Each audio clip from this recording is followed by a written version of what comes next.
This one is the Salva quadricycle, made by Starley Bros in 1878, and that is the Coventry tricycle in 1875. And look, we got high wheelers, also known as the penny farthings. We also have a high wheeler at the back as well.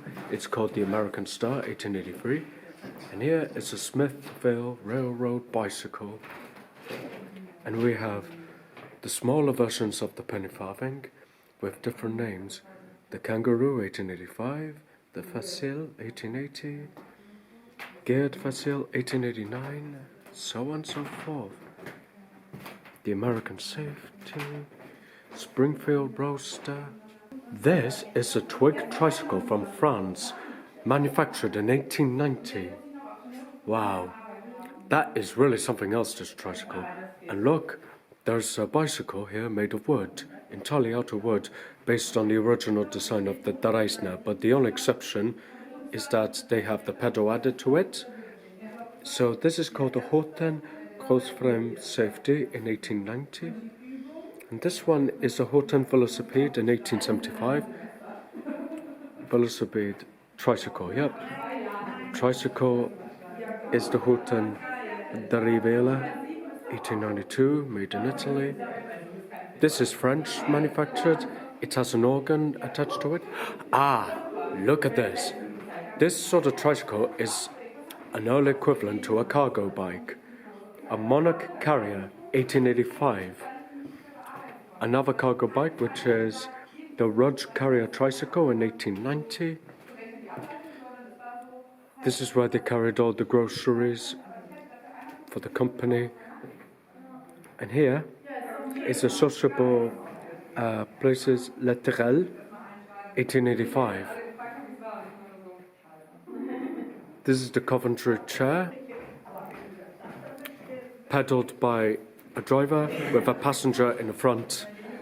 It's so 19th century. This is the real game changer. James Starley came up with a solution. As opposed to the penny farthings in a previous, he has invented the first ever modern concept of the bicycle called the safety bicycle. Instead of the high wheel and a short wheel, what he did instead is that instead of the pedal attached to the front wheel, he placed the pedal here with the crankset, the chain attached to the back wheel so that a person will be able to pedal forward. And what's more, what's even radical is that women started to ride bicycles in growing numbers, which led to the bicycle boom of the 1890s. And so, here you experience some social change. Another such example is the spring frame bicycle, made in England in 1888. The Whippet is the first bicycle where the user's comfort has really been taken into account during the development stage. Absolutely, along with other bicycles over there. You see different variants of bikes, and look, it has a suspension at the back. Yep, you see different variants of this. You even see mudguards, chain, hubs, and also the saddle. It's all made of iron and metal. And they even, what's more, added the tire to it, which is made of rubber. Different light framing. And here you see the earlier models of the tandem, very early stages. You see the two saddles next to each other. It's designed for the gentleman and a lady because it's very Victorian, or let's say 19th century. And here you see another tandem, which is a quadricycle or tricycle, a tandem tricycle. This one, however, is a quadricycle. It's called the Club Tandem, made in 1887. And this is the Humber Tandem number 1, 1885. This is one of the reasons why the safety bicycle became a norm by the 1880s, because previously, as you could see here, high wheelers like the penny farthing, it was designed only for the very manly man to climb up on such a big beast of a bike. It must have been excruciating to ride on such a bike like this, and it's proved very difficult. And at the time, it was seen as if that only the very manly men can able to ride bikes like this, which was a very Victorian mentality, if you think about it at the time, which was one of the reasons why in modern society it became less relevant, which is now the reason why they moved on to such bicycles like this. It was thanks to such inventors that they found the safety bicycle, which became the early equivalent to the modern bicycle, which is the reason why more and more women started to ride these bikes alongside the men.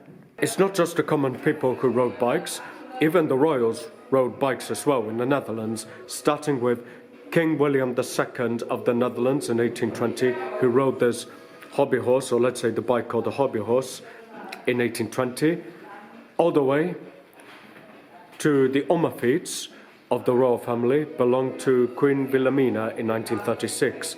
She reigned from 1898 until 1940 something, or let's say 47. And so here we are. You see the picture of Queen Wilhelmina riding on her Ommerfiets since early days. And this is how the bicycle culture in the Netherlands came to be. This is a Dutch folding bike. It's called the Burgers folding bike from the Netherlands in 1898. It was also used for the army, the Dutch army, and they use it for great effect. You see the mechanism of how they fold the bike, and you can tell from the pictures. You see Dutch soldiers carrying the folding bikes during the training, and another picture over there. Dutch soldiers also during the training, trying to leap over the water with the folding bikes attached to it. And so this is how you see the practical use of the folding bikes. Yep, the first Dutch folding bikes are built by the manufacturer Burgers. They were designed by Lieutenant van Wattendonck to replace the horses used by the armed forces of the Dutch army. Though not usable for combat operations, bicycles proved to be very suitable for fast and silent moves and courier services, where a foldable bike can be carried when crossing obstacles and areas that are inaccessible to cyclists. Yes, very useful for stealth missions. There's another equivalent of the folding bike over there, and you can also see the rack pannier attached to it to carry goods, or even to carry some supplies, or even some equipment, while still riding it and carrying it as well. This is the bicycle belonging to Wim van Est, a racing bike back in 1951 during the Tour de France. On 17th of July 1951, the Dutch cyclist Wim van Est falls down 70 meters into the ravine during the Tour de France. There is no way that emergency service can get to him, but with the aid of bicycle tires tied together, they managed to hoist him up from the ravine almost unharmed. He wears the yellow jersey, but not allowed to finish the tour. What a very bad way to go. And look, different types of racing bikes for the Tour de France, in orange with Dutch colours.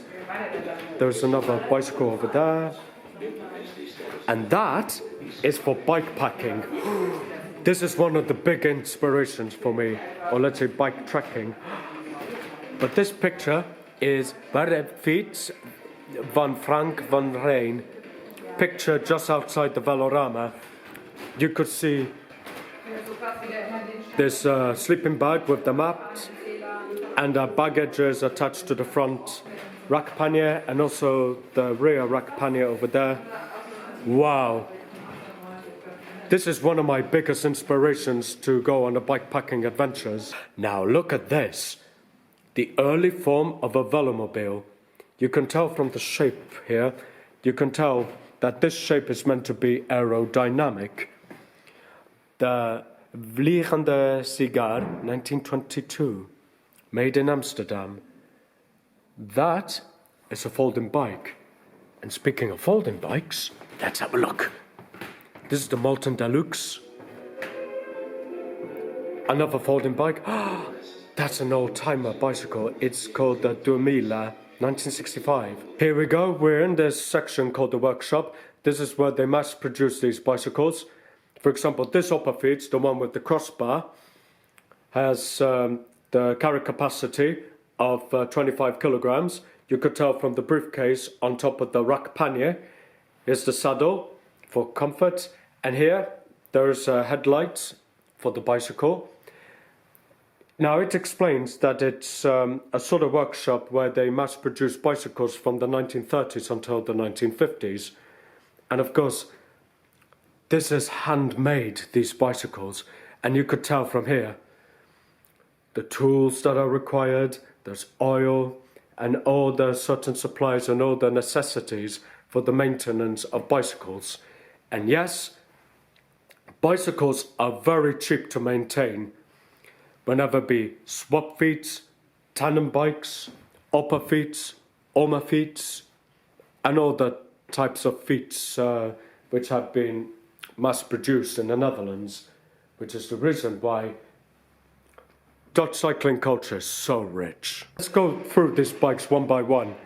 This is the young ladies' machine, or let's say the step-through bicycle for the ladies in 1897, because this is the step-through bicycle because it was the time of social changes when women, they started to wear very comfortable skirts which are designed for the women to ride bikes, but also they started wearing bloomers as well, which is some sort of baggy trousers. And next we have this bamboo farad bicycle in 1898, which is made out of bamboo and some steel frames as well. And if you look here, the rim of the wheel is made of wood, or let's say bamboo, with a tire made of rubber. And the next one is the Comet's Ladies Bicycle, 1897, also made of wood, some tire, and some metal nails to it. This is La Souplette, 1898, French-made bicycle, 1898, steel, wood. Now this one is completely steel. It's called the Waffenrad Model 98, 1912. This is where it's all made of steel, full steel frame. And this pouch over there is for the tools, for the maintenance repair kit. And this is the step-through bicycle. And this is the crossover, the one with the crossbar. And now, let's go to the final bit. This is a French folding bike in 1908. Le fil de plusieurs frères Valentinier van Craig. Yeah, it's definitely French. La bicyclette Bilan Gérard, 1908. Used during the Great War as well. It was also used by the French soldiers. And you can see this bolt-action rifle over there. That's the Bianchi bicycle, the one with the bolt-action rifle attached to it. It is used for transportation, and they could also remove the rifle, put it on the shoulders, so that they can actually fold the bike and carry with them when it comes to mountain climbing. So that's Bianchi. Now this is another folding bike, and that is German made, and you can see this German soldier over there. And here we have a paratrooper of the British paratrooper regiment, or let's say the airborne bicycle, the Birmingham Small Arms in England, and you can see the BSA folding bike. And you can see that this is how bicycles also play a role in warfare. Oh, here we go. That's it for today's video here at the Velorama Bicycle Museum here in Nijmegen in the Netherlands. Gather that it's raining today. But anyway, I'm going to wrap up things for today's video, and I hope you really enjoy the video about the history of the bicycle through 200 years, from the hobby horse, or let's say the Draisne, through bone shakers, penny farthings, safety bicycles, all the way to the road bikes and the e-bikes. And so, the journey continues. Tomorrow, I'll be going to Utrecht by electric bike, and of course my electric bike is nice and secured in a hotel. And so tomorrow, since I'm inspired by the bicycle history, it inspires me to carry on with the cycling tour and also for the bike packing adventures through the Netherlands and beyond. Thank you all very much for watching, and hopefully you enjoyed the video. Have a nice day.